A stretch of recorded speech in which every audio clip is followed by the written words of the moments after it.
एक बार जब भगवान जेतवन में निवास करते थे, एक भिक्षु को अपनी पत्नी की याद आई और वो विकल हो गया। तथागत को ऐसा प्रतीत हुआ कि भिक्षु पथ से विचलित हो रहा है। अतः उन्होंने बुलाकर कहा, स्त्री तुम्हारे लिए हानि का कारण है। पूर्व जन्म में भी तुमने उसके लिए एक बहुत बड़ी सेना की बलि चढ़ा दी थी।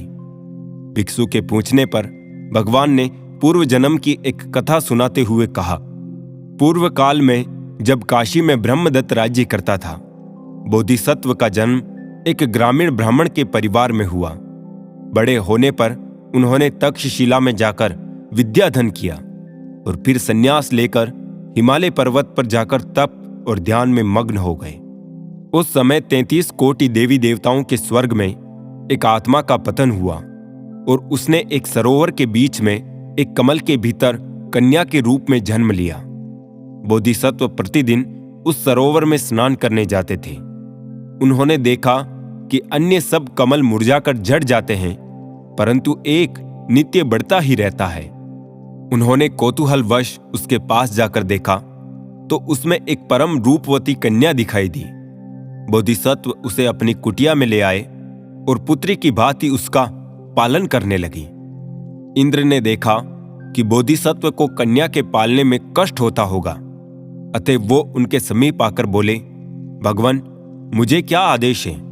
बोधिसत्व ने कहा, इस कन्या के लिए समुचित प्रबंध कर दो। इंद्र के आदेश से आकाश से एक सुंदर महल नीचे उतरा, जिसमें सब प्रकार के सुख साधन थे, और वो कन्या उसमें रहने लगी। बोधिसत्व को कमल के विषय में आशंका होने पर ही ये कन्या मिली थी, अतः उन्होंने उसका नाम आशंका रख दिया। एक दिन एक लकड़हारा बोधिसत्व के आश्रम में दर्शनों के लिए आया। वहां उसने उस कन्या को देखा। ये लकड़हारा काशी का रहने वाला था। अपने नगर में जाकर उसने राजा से सब हाल कहा। कन्या के रूप की बड़ाई सुनकर राजा सेना लेकर उसे प्राप्त करने चल पड़ा। लकड़हारे ने उनको मार्ग भी बता दिया। बोधिसत्व के आश्रम में जाकर राजा ने उनको प्रणाम किया। उनके साथ बातचीत करके और उपदेश सुनकर जब राजा चलने लगा, उस समय उसने बोधिसत्व से उस कन्या के विषय में पूछा। बोधिसत्व ने कहा, वो मेरी पुत्री है। तो राजा ने निवेदन किया, हे तपस्वी, वन में रहकर कन्याओं का पालन पोषण ठीक रीति से नहीं हो सकता है। यदि इस सुकुमारी कन्या को आप मुझे दे दें तो मैं इसे सब प्रकार से सुखी कर सकता हूं। बोधिसत्व ने कहा, हे राजा, यदि तू इस कन्या का नाम जानता हो तो मुझे बता दो, मैं उसे तेरे हवाले कर दूंगा।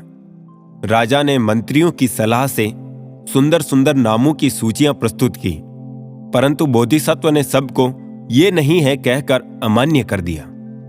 1 वर्ष तक राजा अपनी सेना सहित उस ठंडे बर्फीले हिमालय पर्वत पर आशा लगाए पड़ा रहा। उसके हाथी, घोड़े और बहुत से मनुष्य सर्दी के कारण मर गए। कुछ को जंगली जानवर खा गए, कुछ रोगग्रस्त हो गए और कुछ अच्छे भोजन के अभाव से अधमरे हो गए। अब राजा एकदम निराश हो गया और वापस लौटने की तैयारी करने लगा।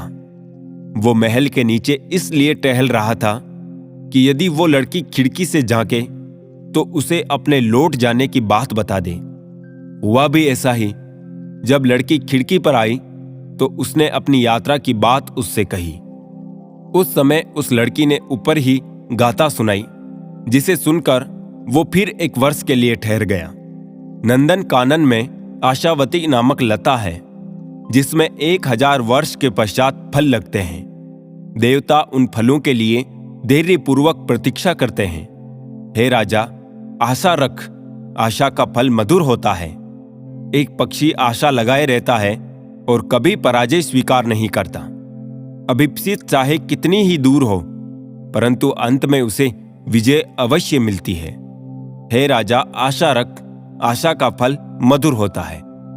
इसी प्रकार वो 3 वर्ष तक बोधिसत्व के आश्रम में रहा। जब भी वो निराश होकर चलने की बात सोचता, तभी वो लड़की उसे आशा और प्रयत्न विषयक कोई गाथा सुना देती थी और वो ठहर जाता था। इस बार वो बिल्कुल निराश हो गया था। हजारों नामों की सूचियां बना बनाकर उसने बोधिसत्व के सामने रखी, परंतु वो सब व्यर्थ गई। उस लड़की का नाम जानना एक बहुत कठिन पहेली हो गया। अतः लौट जाने का निश्चय करके वो खिड़की के सामने उस लड़की से अंतिम बात कहने के लिए गया। लड़की के आने पर उसने कहा, मेरी सेना नष्ट हो गई है, मेरे खाद्य भंडार समाप्त हो गए हैं। मुझे आशंका है कि कहीं मेरा जीवन ही नष्ट ना हो जाए। लौट जाने में ही मेरा मंगल है। लड़की खिड़की पर खिलखिलाकर हंस पड़ी। अरे, मेरा नाम तो तुम जानते हो, फिर इतने परेशान क्यों हो रहे हो? राजा ने कहा, कहाँ, कौन सा नाम? लड़की ने कहा, अभी अभी तो तुमने मेरा नाम लिया था। राजा ने अपने शब्दों पर ध्यान से विचार किया और समझ गया कि इस लड़की का नाम आशंका के अतिरिक्त और कुछ भी नहीं हो सकता। वो प्रसन्न होता हुआ बोधिसत्व के पास गया और उन्हें उनकी पुत्री का नाम बताया। बोधिसत्व ने कहा, जिस समय तुम्हें उसका नाम मालूम हो गया, उसी समय से मेरे वचन के अनुसार मेरी पुत्री तुम्हें समर्पित हो गई। जाओ, उसे ले जाकर सुखपूर्वक जीवन व्यतीत करो। राजा महल में गया और थोड़ी ही देर में आशंका के साथ आकर बोधिसत्व को प्रणाम किया और उनका आशीर्वाद प्राप्त कर अपने बचे हुए साथियों के साथ काशी लौट आया।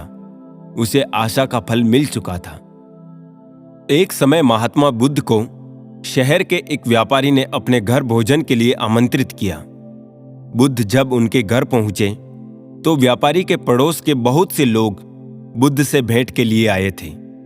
उन लोगों के बीच में से एक चोर भी आ गया और महात्मा बुद्ध को देखते ही पूछा, स्वामी जी, क्या मैं आपके पैर धो सकता हूं? महात्मा बुद्ध अनुमति देते उससे पहले ही वो उनके पैर धोने लगा। उस चोर के नगर में बहुत चर्चे थे। नगरवासी उसे पापी दुष्ट कहते थे।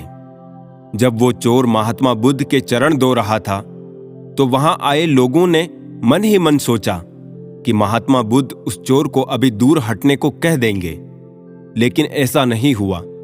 वो चोर महात्मा बुद्ध के पैर धोकर वहां से चुपचाप चला गया। एक व्यापारी ने महात्मा बुद्ध से पूछा, स्वामी जी, आप जानते हैं कि वो व्यक्ति कौन था? तो महात्मा बुद्ध ने कहा, नहीं नहीं, मैं नहीं जानता कि वो व्यक्ति कौन था, लेकिन जो भी था उसमें श्रद्धा बहुत थी। व्यापारी कहने लगा, वो व्यक्ति एक चोर था। उस व्यक्ति से नगर के सभी लोग घृणा करते हैं और मैं भी, क्योंकि वो इस नगर का बदनाम चोर है। वो लोगों के ईमानदारी से कमाए हुए धन को चुरा कर ले जाता है। महात्मा बुद्ध ने वहां आए सभी लोगों और व्यापारियों से एक सवाल किया। महात्मा बुद्ध ने पूछा, एक साहूकार से तुमने 100 और तुम्हारे मित्र ने 50 रुपए कर्ज लिया, लेकिन साहूकार ने तुम दोनों का कर्ज माफ कर दिया क्योंकि तुम दोनों ही साहूकार का कर्ज चुका सकने में असमर्थ हो। ये देख वहां खड़ा तीसरा व्यक्ति दोनों में से किसे अच्छा कहेगा, साहूकार को या उन कर्जदारों को जिन्होंने साहूकार से कर्ज लिया था? व्यापारी ने कहा, स्वामी जी, निश्चित तौर पर वो साहूकार ही अच्छा व्यक्ति है जिसने दोनों का कर्जा माफ कर दिया। महात्मा बुद्ध ने कहा, जैसे आपने उस साहूकार को अच्छा कहा है, ठीक उसी प्रकार लोग भी उसी व्यक्ति को अच्छा कहते हैं जो अच्छा करता है। महात्मा बुद्ध ने अपनी बात को आगे बढ़ाते हुए कहा, अगर आप सभी लोग उस चोर से घृणा करने की बजाय उसे सही राह दिखाने में सहायता करते तो शायद आज वो भी आपकी तरह ही एक सभ्य पुरुष बन सकता था। लेकिन आप सभी को केवल उस व्यक्ति की बुराई नजर आती है। आप में से किसी ने भी कभी भी उसको सही राह दिखाने की कोशिश नहीं की। अगर आप सभी लोग मिलकर अपनी ही तरह उसे भी कामकाज करना सिखाते तो शायद आप लोगों की वजह से उसका जीवन भी बदल सकता था।